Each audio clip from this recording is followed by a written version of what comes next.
할렐루야. 하나님 아버지와 예수 그리스도로부터 오는 은혜와 평강이 이 시간 여러분 가운데 함께 하시기를 예수님의 이름으로 축원합니다. 아멘. 오늘은 나그네 인생의 길이 되신 예수님이라고 하는 제목으로 말씀의 은혜를 나누려고 합니다. 여러분, 인생이라는 것을 종종 나그네 길에 비유합니다. 그래서 어떤 가수는 이렇게 노래를 했습니다. 인생은 나그네 길, 어디서 왔다가 어디로 가는가. 이 노랫말은 사실 모든 인간의 공통된 질문입니다. 그런데 이 어디서 왔다가 어디로 가는가라는 질문 속에는 다음과 같은 질문의 의도가 숨어 있습니다.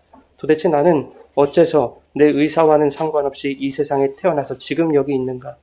왜 이 인생을 살아가야 하는가? 무엇을 위해, 무엇을 향하여 나는 어떻게 살아가야 되는가? 라고 하는 이런 질문들이 그 속에 숨어 있는 것이죠.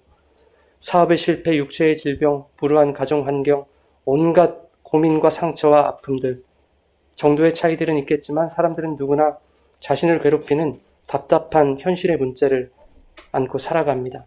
이러한 우리들의 인생길에서 제기되는 공통된 질문이 있습니다. 바로 인생은 어디서 왔다가 어디로 가는가 라는 질문입니다. 이 세상에 태어나는 것을 나는 선택하지 않았는데 왜 나는 내가 선택하지도 않은 이 인생을 살아가야 되는가? 왜 나는 내가 원하지도 않은 이 숨막히는 세상의 치열한 경쟁 속에서 힘겹게 싸워야 하는가? 돈이 많고 사회적으로 성공한 사람들도 다르지 않습니다. 그들도 이러한 인생에 대한 질문을 결코 피해가지는 못합니다. 삼성의 창업자인 고 이병철 회장은 대한민국 최고의 부와 명예를 누린 분이었습니다. 그런 사람이 자신의 죽음을 한 달여 남겨놓고 한 신부님에게 인생에 대한 수십 가지 질문을 쏟아냈습니다. 나중 그 질문은 신의 존재에 대한 질문으로 시작해서 내세에 대한 궁금증으로 발전하다가 결국 지구의 종말은 오는가? 라는 질문으로 마무리됩니다. 모든 것을 가진 그가 왜 이러한 질문들을 가지게 되었을까? 많은 것을 가졌고 많은 것을 누려봤지만 인생의 마지막이 다가오면 다가올수록 자신이 누렸던 세상 것으로는 채워지지 않는 절대적인 공허가 그에게 두려움으로 밀려왔기 때문입니다. 나는 누구이며 무엇을 위해 내가 여기까지 살아왔단 말인가? 도대체 나라는 존재는 어디서 와서 어디로 가는가? 라는 이 존재의 불확실성이 그를 두려움으로 몰고 간 것입니다. 짧은 시간 동안 생각했던 것이 아닐 겁니다. 그는 평생을 두고 고민했을 것입니다. 그런데 여러분, 이러한 인간의 근본적인 질문은 철학의 출발과 그 맥을 같이 합니다. 철학이라는 것은 존재에 대한 질문으로 시작합니다. 존재하는 것은 그 무엇이든 시작이라는 것이 있게 마련이다 라는 것입니다. 이것이 철학의 출발입니다. 철학자들은 나름의 주장들을 통해서 나는 누구인가 라고 하는 이 나라는 인간 존재 또한 사물의 존재를 설명하려고 애를 썼습니다. 이러한 나는 누구인가 라는 존재에 대한 질문은 자연스럽게 나는 어디서 왔는가 그리고 어디로 가는가 라는 질문으로 이어지고 급기야 그 존재들의 시작에 관여하는 신에 대한 질문으로까지 확대되었습니다. 신은 존재하는가? 라는 질문으로 확대된 거예요. 여러분, 인간은 왜 이러한 질문을 하게 되는 것일까요? 인생에 있어 온전한 만족이 없기 때문입니다. 세상에 그 무엇으로도 채워지지 않는 공허함이 있기 때문입니다. 그것이 나를 불안하게 하기 때문입니다. 설사 세상에 돈, 재화들, 수많은 가치들 많이 가지고 쌓았다 하더라도 인생을 살아가면 살아갈수록 더욱 선명해지고 명확해지는 것은 그것들로는 채워지지 않는 절대적인 공허감이 우리 인간에게 있다 하는 것입니다. 그래서 재벌 회장으로 살아봤어도 인생 막바지에 이르자 내 인생이 진정 행복한 인생은 아니었구나 이것을 깨닫게 되는 것입니다. 천재 수학자이자 철학자인 파스칼은 이렇게 얘기했습니다. 만일 인간이 진실로 행복하다면 인생에 대해 생각하는 것으로부터 주의를 돌릴 필요가 없다. 만일 우리의 처지, 우리의 인생이 행복하다면 그것에 신경 쓰지 않으려고 애쓸 필요가 없다는 뜻입니다. 그가 살아가는 인생이 정말로 행복하다면 인생의 문제로부터 출발하는 그 인생에 대한 질문 자체가 필요 없다는 뜻입니다. 행복하다면 굳이 인생에 대한 질문 없이 그냥 그 인생 즐기면 된다는 뜻입니다. 행복하다면 내세에 대한 궁금증이나 신에 대한 호기심 따위로 주의를 돌릴 필요가 없다는 얘기입니다. 그런데 이 세상에는 인생을 그렇게 마냥 즐길 수 있는 강심장이 단 한 사람도 없다라는 것입니다. 모든 것을 가지고 누렸던 재벌 회장도 천재 수학자이자 철학자였던 그 파스칼도 예외는 아니었던 거예요. 톨스토이는 인생을 이렇게 설명했습니다. 잘 한번 들어보세요. 사자에게 쫓기던 사람이 막다른 절벽에 이르렀는데 마침 그 절벽 밑으로 이렇게 드리워진 넝쿨이 있어서 그 넝쿨을 붙들고 절벽 밑으로 내려가던 도중에 절벽 아래를 보니까 악어가 입을 쩍 벌리고 떨어지기만을 기다리고 있는 그런 상황에서 이 사람이 절벽 옆에 있는 벌집을 발견하고는 한 손으로 정신없이 꿀을 따먹고 있다가 위를 쳐다보니까 쥐 2마리가 칡넝쿨을 갉아먹고 있는 그 상황이 바로 인생이라는 겁니다. 여러분 이해가 되십니까? 복잡하죠, 인생이. 그런데 여러분 듣고 무슨 생각하십니까? 아, 위기다. 인생은 위기입니다, 여러분. 절벽에서 떨어져 악어밥이 될 수도 있는 그 절체절명의 상황 속에서도 절벽에 달린 꿀을 따먹기에 급급한 그 일시적인 향락과 정욕을 위해 살아가는 그런 인생 얼마나 어리석은가, 이것을 보여주고 있는 것이죠. 쥐가 넝쿨을 갉아먹고 있는 줄도 모르고, 아니 뻔히 알고 있으면서도 그 줄을 포기하지 못하는 것입니다. 꿀 따먹는 거 빨리 포기하고 새 동아줄을 찾아야 되는데 지금 당장 달콤한 그 꿀이 좋은 겁니다, 여러분. 그런데 이것을 또 다르게 해석하는 목사님들이 있더라고요. 하나님은 위기의 상황에서도 언제나 꿀을 예비해 주시는 분이라는 거예요. 참 좋으신 하나님. 그러니 위기의 순간에 두려워하지 말고 주위를 살펴보라는 겁니다. 하나님이 예비해 두신 벌집이 어디에 달려 있을 거라는 겁니다. 그러니 그걸 찾아내서 그 꿀을 받아 먹으라는 거예요. 여러분 그러고 싶으십니까? 그건 죽으라는 소리입니다, 여러분. 위기의 상황에 주위를 바라보면 어디엔가 벌집이 달려 있을지는 몰라요. 그런데 그 벌집 건드렸다가 벌침 맞고 죽을 수 있습니다. 위기의 순간에는 주위를 바라보는 게 아니에요. 하나님을 바라보셔야 되는 거예요. 그래야 삽니다, 여러분. 여러분 인생이 벌집 속에 있는 꿀처럼 그렇게 달지 않습니다. 여러분이 살아오셨던 인생, 그리고 앞으로 살아가야 할 그 인생은 톨스토이가 말한 언제 절벽에서 떨어져서 악어밥이 될지 모르는 그 긴박한 상황에 놓여 있는 것입니다. 인생에 대한 질문이 우리에게 왜 찾아옵니까? 그 누구에게도 인생은 그처럼 힘든 것이기 때문입니다. 아무리 달콤한 꿀을 따먹어도 나의 결핍이 채워지지가 않습니다. 왜요? 해결하지 못한 문제가 남아있기 때문이에요. 꿀이 아무리 좋아도 칡넝쿨이 끊어져서 절벽으로 떨어지면 끝나는 것이요. 꿀이 좋아서 더 따먹으려고 발버둥 치다가는 얼마 버티지 못하고 떨어지는 것이죠. 먹으면 먹은 만큼 더 무거워져서 더 빨리 추락하는 것이죠. 벌집을 건드렸다가는 내가 벌집이 되는 것이죠. 인간들은 내가 쌓은 부귀영화, 인기와 명성, 힘과 권세라는 것으로 인생의 문제를 벗어버리려고 열심히 애쓰고 노력합니다. 치열하게 인생을 살아갑니다. 그렇게 자신 속에 있는 그 결핍을 채우려고 발버둥을 칩니다.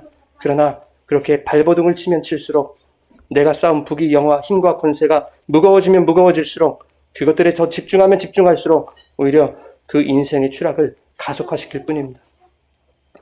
여러분 아무리 좋은 것이 주어져도 아무리 달콤한 것이 주어져도 모든 인간에게는 절벽에서 추락하는 그 죽음이라는 본질적인 문제가 남아있기 때문에 아무리 가져도 아무리 소유해도 아무리 성취해도 만족이 안 되는 것입니다.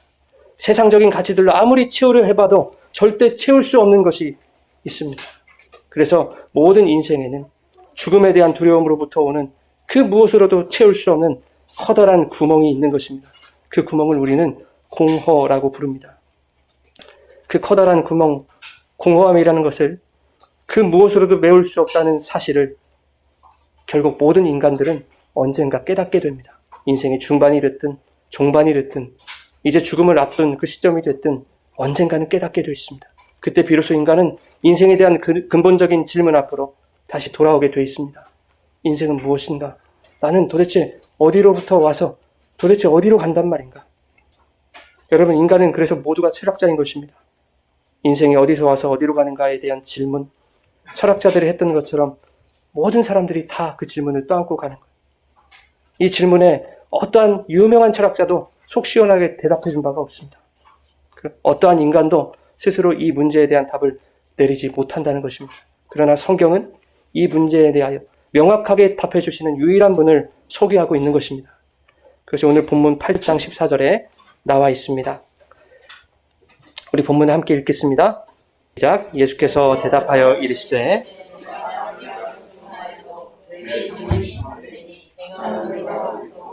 어디로 가는 것을 알거니와 너희는 내가 어디서 오며 어디로 가는 것을 알지 못하느니라. 아멘.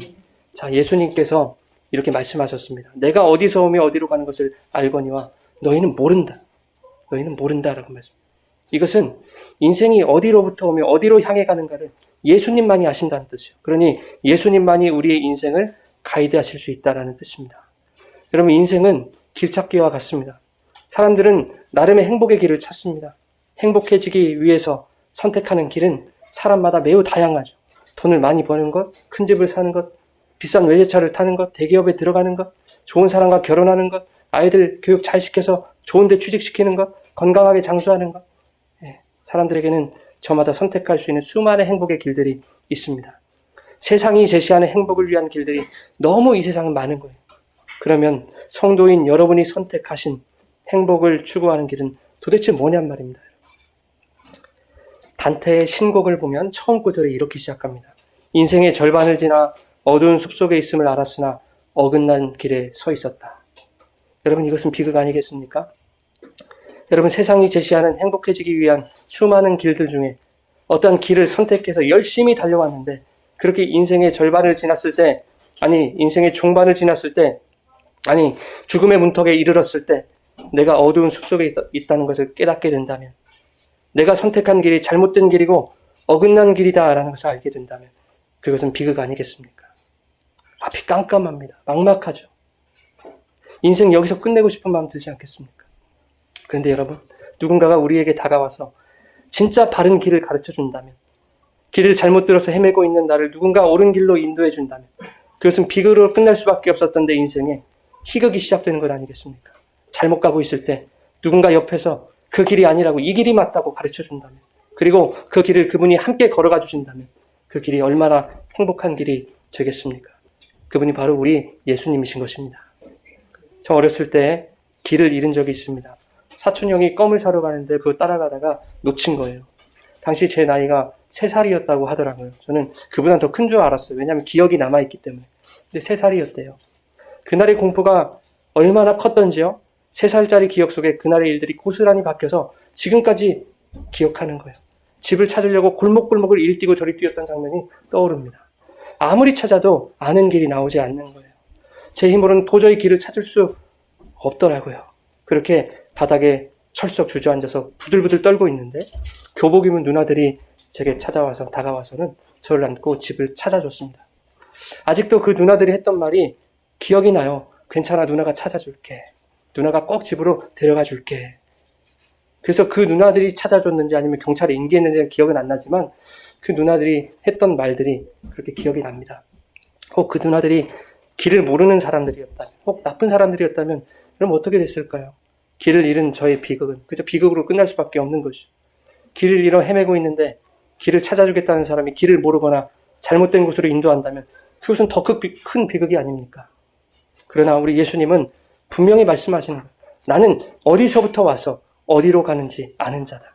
너희는 모르지만 나는 그 길을 아는 자다. 성경에는 기록되어 있지 않지만 아마 이렇게 말씀하시는 듯해요. 그러니 내 백성들아, 내가 그 길 꼭 찾아줄게. 내가 너의 집에 꼭 데려가 줄게. 성경을 보면 하나님의 아브라함을 통해서 이스라엘 역사를 시작하십니다. 그것은 교회의 역사이기도 하죠. 창세기 12장에 하나님의 아브라함 부르실 때 어떤 땅으로 가라 하십니까? 내가 지시할 땅, 내가 보여줄 땅으로 가라고 말씀하세요. 아브라함은 그 땅이 어딘지를 모르는 사람입니다. 히브리서 11장 8절 우리 같이 한번 읽어볼까요? 받았을 때 순종하여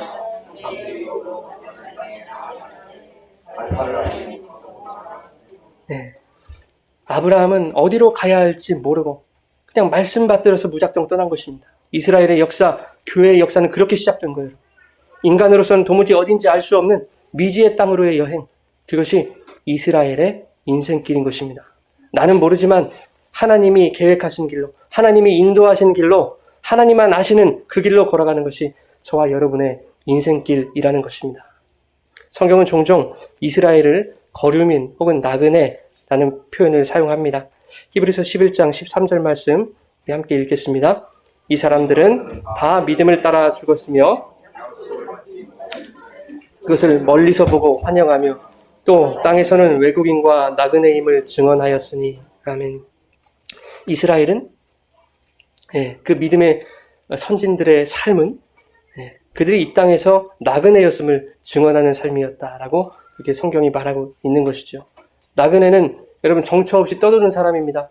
이 땅에 정처가 있으면 안 되는 사람이 나그네인 거예요. 저와 여러분 또한 믿음의 선진들처럼 이 땅에서 나그네여야 한다라고 말씀하고 있는 겁니다. 이 세상을 살아가면서 어떻게 하면 더 부를 축적할 수 있을까에 집착하고 어떻게 하면 나의 힘과 세력을 더 키울 수 있을까에 매여 있고 이 한 세상 살아가면서 어떻게 하면 나의 견고한 성을 쌓을까 이런 마음으로 살아가면 안 된다라고 하는 말씀입니다. 그것은 나그네가 아니라 정착민인 것이죠. 하나님은 저와 여러분이 이 세상이라는 땅에 정착하기를 원하지 않으십니다. 그저 이 땅은 하나님이 우리에게 목적하신 그 목적지에 가기 위한 과정에 지나지 않습니다.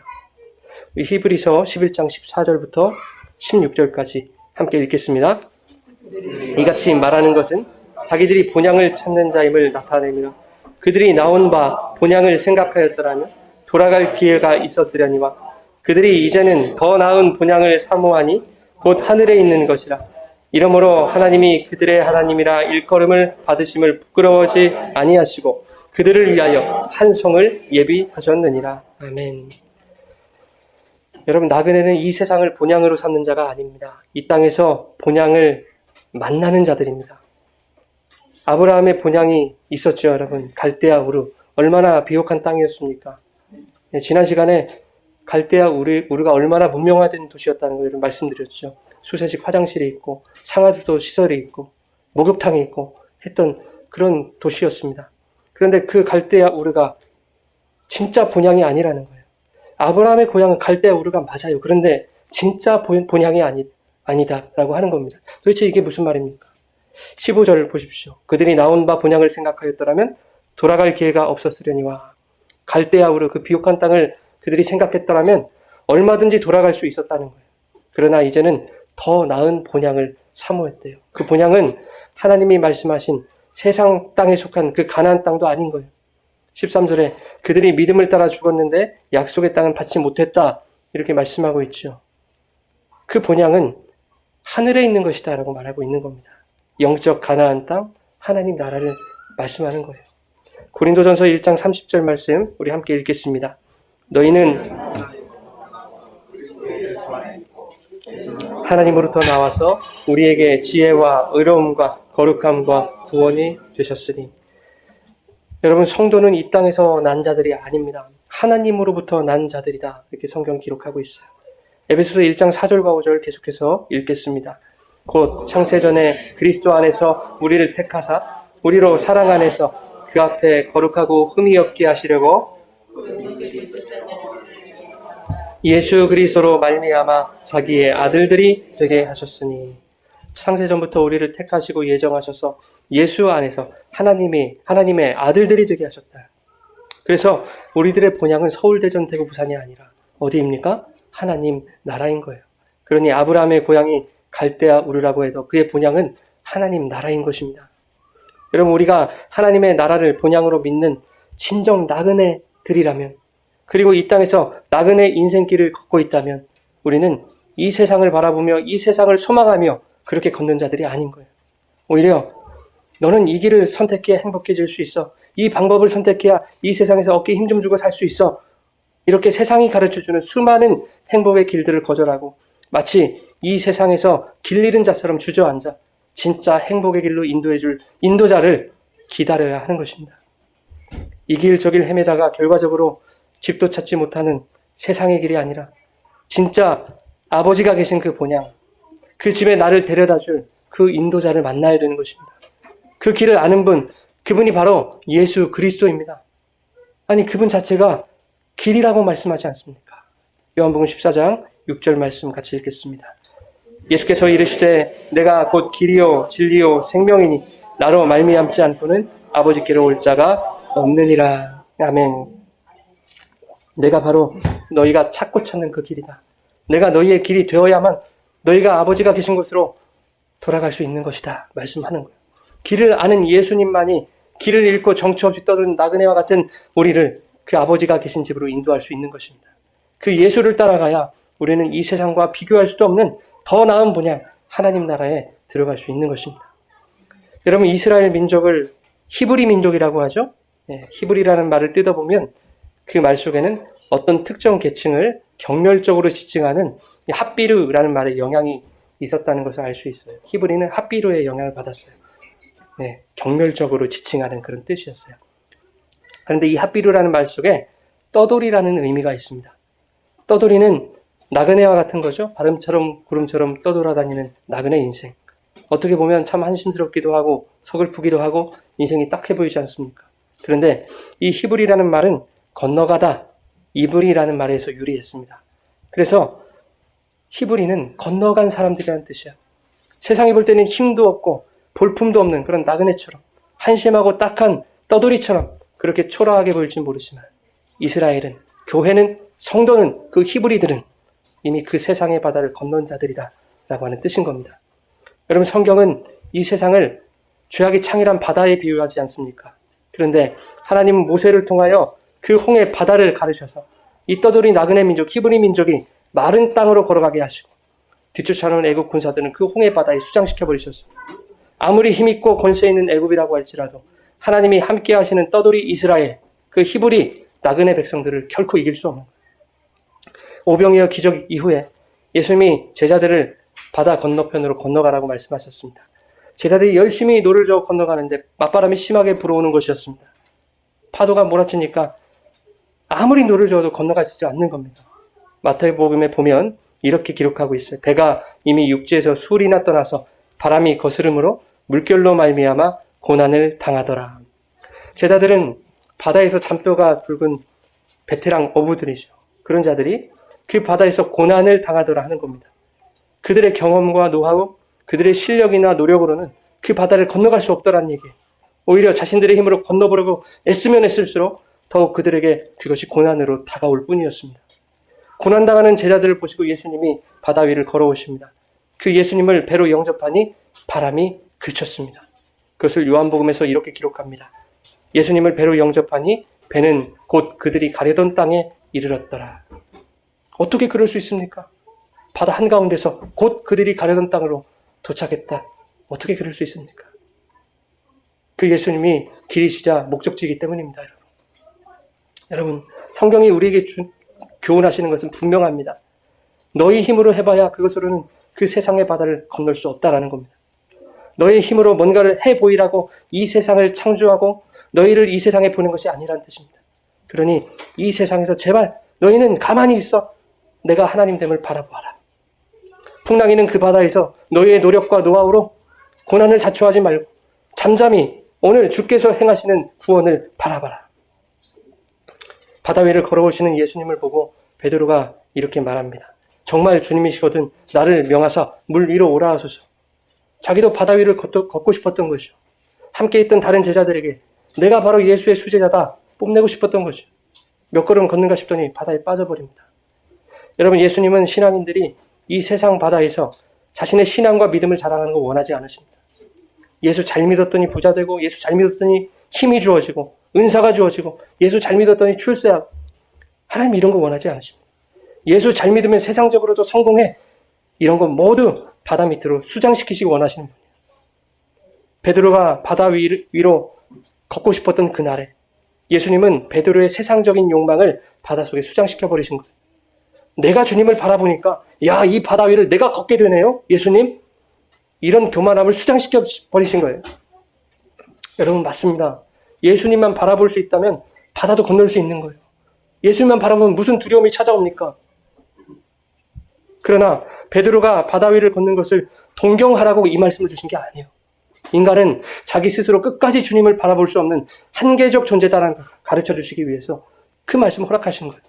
그러한 인간의 존재의 한계성이 폭로되는 그 자리에 주님의 구원의 손길이 찾아온다라는 것입니다. 베드로야, 너는 네 스스로 이 바다를 건너갈 수가 없어. 너의 자아가 이 바닷물 속에 빠져 죽지 않는 한, 그리고 내가 그 바닷물 속에서 너를 건져내지 않는 한 너는 스스로 이 바다를 건너갈 수 없단다. 이 바다를 건너갈 수 있게 하는 자는 바로 나 예수밖에 없어. 주님은 그것을 말씀하고 싶으셨던 거예요. 여러분, 우리는 모두 이 세상 바다에서 떠돌이 나그네들입니다. 언젠가는 하나님이 보내셨던 그곳으로 돌아가야 하는 나그네들입니다. 이 세상 바다는 우리의 정착지가 아닌 거예요. 본향을 가기 위한 경유지에 불과합니다. 그런데 잠시 머물다 갈 그 경유지에 내 인생을 걸고 나의 열정과 나의 목숨까지도 걸어서 그 가인의 성 바벨탑을 쌓으려는 것, 이런 것은 무모한 일이다 라고 하는 것을 성경이 우리에게 가르쳐 주는 것입니다. 인생을 살아감에 있어서 여러분 나태하자는 말이 아닙니다. 성실하지 말자는 얘기도 아니에요. 많이 가지면, 많이 이루면, 높이 올라가면 내 인생이 행복해지겠지? 그걸로 충분해지겠지? 만족해지겠지? 이러한 가치들을 지향하며 살아가는 것, 그것을 성공한 인생의 지름길이라고 여기는 것, 그것이 잘못됐다고 말씀드리는 것입니다. 그건 밑빠진 항아리에 물 붓는 것과 다름없는 격입니다. 그래봐야 절벽 밑에 입을 벌리고 있는 그 악어 입속으로 떨어질 수밖에 없는 그런 나의 처지는 변하지 않습니다. 그러니 이 땅에서 아무리 성공을 한들, 많은 것을 움켜쥔들, 그러한 것들의 진정한 행복은 없는 거예요, 여러분. 나는 행복하다고, 나는 종교 따위는 필요 없다고, 나는 나의 젊음을 믿고, 나는 나의 능력을 믿는다고, 지금은 그렇게 자신하며 살아갈 수 있을지는 모르겠지만 머지않아 내가 쥐고 있는 그 칡렁쿨이 곧 끊어질 것임을 직감하는 날이 우리 인생에 찾아오게 될 것입니다. 무엇으로도 그 불안함이 채워지질 않아요. 무엇으로도 그 공허함이 메워지질 않습니다. 그런데 예수 그리스도를 만나면 모든 문제가 해결됩니다. 내 속에 뻥 뚫려있던 그 공허라는 구멍이 얼마나 큰 구멍인지 상관없어요. 예수가 길 잃은 우리들의 마음속에 찾아오실 때 그분의 손을 붙잡으면 그 공허라는 구멍이 한순간에 메워집니다. 불안하니? 공허하니? 내가 불안하지 않은 길, 공허하지 않은 그 길을 꼭 찾아줄게. 내가 그곳으로 너를 꼭 데려가 줄게. 예수님이 약속해 주실 거예요. 여러분, 우리는 학교에서도 사회에서도 다른 사람의 등허리를 밟고서라도 높은 자리에 올라가야 된다. 성공해야 된다. 이런 분위기에서 교육받아 왔습니다. 말로는 사랑해야 되고 배려해야 되고 이해해야 되고 뭐 이런 거 가르치지만 사실 그런 거 우리 아이들의 교육의 현장에서 인성에서 사라진 지 오래됐습니다. 너 그렇게 하면 뒤처진다. 도태된다. 다른 애들 하나 할 때 너 정신 똑바로 차리고 세게 해야 네가 살아남지. 네가 먼저 밟고 올라가지 않으면 네가 밟히게 되는 게 세상의 이치야. 그게 현실이야. 우리는 이렇게 가르쳤습니다, 여러분. 종교도 마찬가지 아닙니까? 열심히 공들이고 치성 드리면 소원 성취할 수 있어. 너도 높아질 수 있어. 이왕이면 더 높은 자리에 올라가서 세상에서 좋은 영향력 발휘하며 한번 살아봐야지. 이렇게 말합니다. 말은 좋습니다, 여러분. 그러나 자기만 높아지겠다고 그렇게 공부하고 그렇게 이기적으로 세상을 살아왔는데 아무리 높은 자리에 올라가 봐야 여러분 선한 영향력 끼치면서 살아갈 수 있겠습니까? 장로가 대통령이 돼도 그 모양 그 꼴이었다는 것을 여러분 잘 기억하십시오. 그런데 기독교에서도 똑같이 가르치면 되겠어요? 예수 잘 믿으면 성공할 수 있다. 예수 잘 믿으면 고지를 점령할 수 있다. 그러면 예수 잘 믿었는데도 고만고만한 애들은 어떻게 되는 거예요, 여러분? 그들의 상실감과 상처를 어떻게 교회가 감당할 겁니까? 무엇으로 책임져 줄 겁니까? 그렇게 가르쳐서는 안 되는 거예요. 여러분, 기독교는 그런 종교가 아닙니다. 기독교는 내 소원이 이루어지지 않고 내가 출세 못해도 내가 실패하고 내가 병에 들어도 예수 그리스도가 나를 찾아오신 것 하나만으로 기쁘고 행복한 거예요. 그게 기독교입니다. 아무리 성공하고 돈이 많으면 뭐예요? 예수가 없으면 이 세상 바다를 건너갈 수 없는데, 예수가 없으면 늘 길 잃은 채로 이 세상 바닥에 주저앉아 부들부들 떨 수밖에 없는데, 나에게 아무것도 주어지지 않아요. 예수님이 나의 길이 되어주셔서 이 세상과는 비교할 수 없는 더 나은 본향으로 인도해 주시는 그것으로 우리는 만족하는 거예요. 그게 우리의 신앙이고 그것이 기독교입니다. 예수님이 내 속에 있는 커다란 구멍을 메워주시고 다는 그 사실이 행복한 거예요. 그것이 기독교죠. 이러한 진정한 행복이 여러분에게 찾아왔으면 좋겠습니다. 3살짜리 영빈이가요, 집을 찾으려고 여기저기 헤맸지만 도무지 길이 보이지 않았어요. 애쓰면 애쓸수록 내가 할 수 없는 일이라는 것이 명확해질 뿐이었습니다. 길도 모르는 내가 길을 찾으려고 애쓰는 그 자체가 공허라니까요, 여러분. 내 힘으로는 아무것도 할 수 없는 것이 우리의 인생임을 깨닫는 그 자리에 길을 아는 분이 찾아오셔야 되는 거예요, 여러분. 요한복음 5장에 베데스다 얘기가 나오죠. 베데스다에 얽힌 전설이 있었잖아요. 가끔 천사가 내려와서 물을 동하게 하면 거기에 가장 먼저 들어간 사람이 어떤 병에 걸렸더라도 다 낫는 거예요. 근데 거기에 누가 있었어요?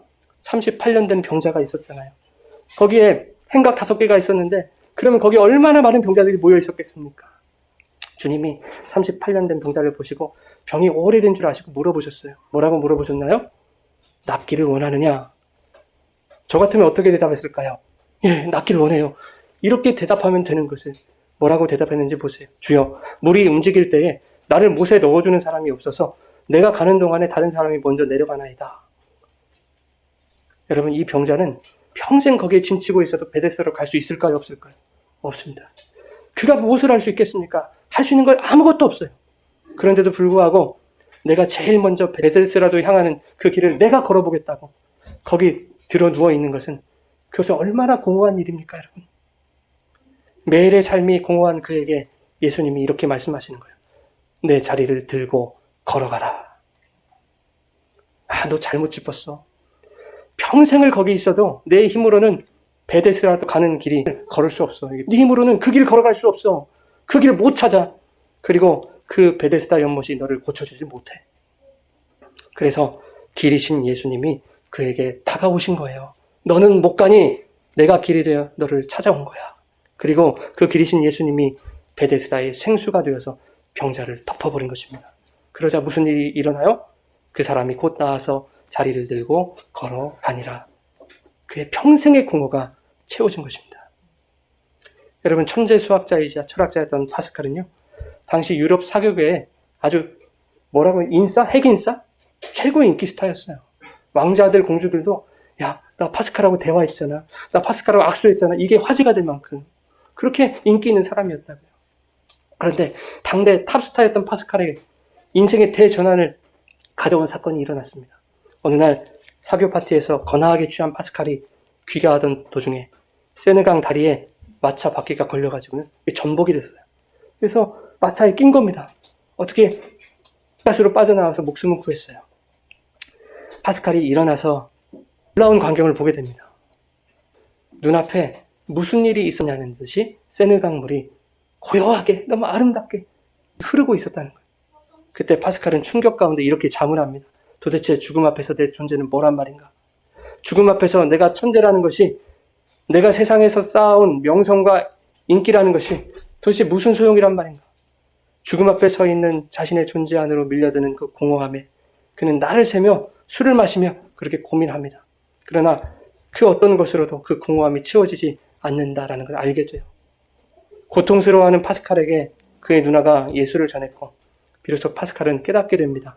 모든 사람들의 마음속에는 이 세상 그 무엇으로도 채울 수 없는 커다란 구멍이 있다. 공허함이 있다. 그 구멍, 그 공허는 예수가 찾아오시기 전에는 어떠한 것으로도 채워지지 않는다. 그 위대한 철학자가 내린 결론이에요. 사랑하는 여러분, 이 세상 인생길 걸어갈 때 여러분이 원치 않는 어려운 일들이 찾아올 수도 있어요. 인생의 허무가 찾아오고 깊은 한숨과 번민이 찾아올 때가 있을 겁니다. 도무지 길이 보이지 않고 앞이 깜깜한 절망적인 현실이 여러분들을 주저앉게 할 수도 있어요. 그러나 여러분, 실망하지 마십시오. 두려워하지 마십시오. 너희는 두려워 말고 가만히 서서 여호와께서 오늘 너희를 위하여 행하시는 구원을 보라. 그 주님을 바라보시면 돼요. 길이 보이지 않는 그 자리에서 내 생각과 내 방법으로 발버둥치며 더욱 고난에 빠지지 마시고 길이신 예수님을 바라보고 그분을 기다리십시오. 그분의 이름을 부르십시오. 그와 같이 우리를 그 절망의 현실 속에 버려두지 않으실 것입니다. 길이요 진리요 생명이신 주님이 여러분을 반드시 만나주실 것입니다. 그래서 여러분과 함께 이 세상의 바다, 인생의 바다를 건너가 주실 거예요. 그 주님의 손 굳게 붙들고 살아갈 때 공허와 상처와 고통으로 가득한 이 세상 속에서도 참된 만족과 행복을 누리며 살아가는 거룩한 나그네 인생길 되시기를 예수님의 이름으로 축원합니다. 우리 함께